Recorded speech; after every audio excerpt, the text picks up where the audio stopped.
Israel says it plans to take over Gaza City despite growing international calls to end the 22-month conflict. We intend to, in order to assure our security, remove Hamas there, enable the population to be free of Gaza, and to pass it to civilian governance. That is not Hamas and not anyone advocating the destruction of Israel. The takeover plan was approved by the country's security cabinet. Israeli Prime Minister Benjamin Netanyahu says the move is needed in order to end the war with Hamas and rescue hostages. His office says the military will, quote, prepare for taking control of Gaza City while distributing humanitarian assistance to the civilian population outside the combat zones.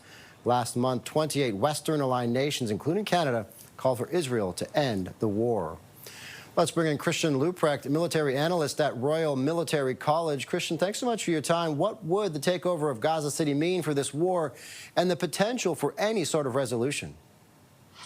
Well, I think it'll certainly aggravate the conflict and bring us sort of further from any sort of ceasefire that might provide humanitarian relief, but I think we also need to take some responsibility in the West for this move. I mean, Prime Minister Netanyahu staked his political career for 2.5, arguably 3 decades on avoiding a two-state solution. So if we're going to press him on a two-state solution that is not negotiated with Israel as a party, then this is the pushback we're going to get by the Israeli government in terms of political move to do anything and everything it can to avoid a two-state solution.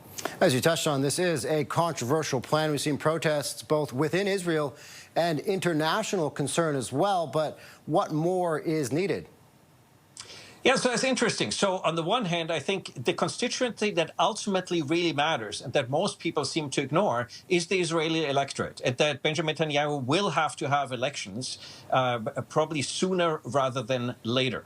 And so it really forces, I think, Israelis to decide what are the political objectives of the state of Israel with regards to Palestinians, with regards to the occupied territories, and in the context of the broader regional situation that Israel finds itself in.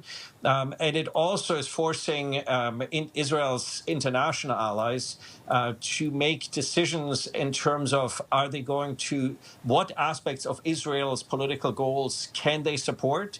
Where do countries such as Canada have nuanced interests?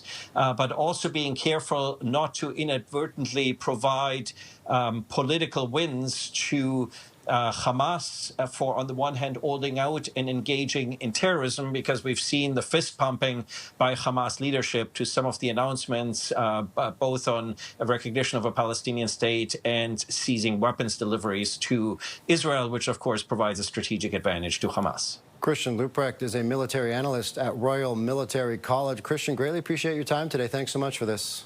My pleasure. Thank you.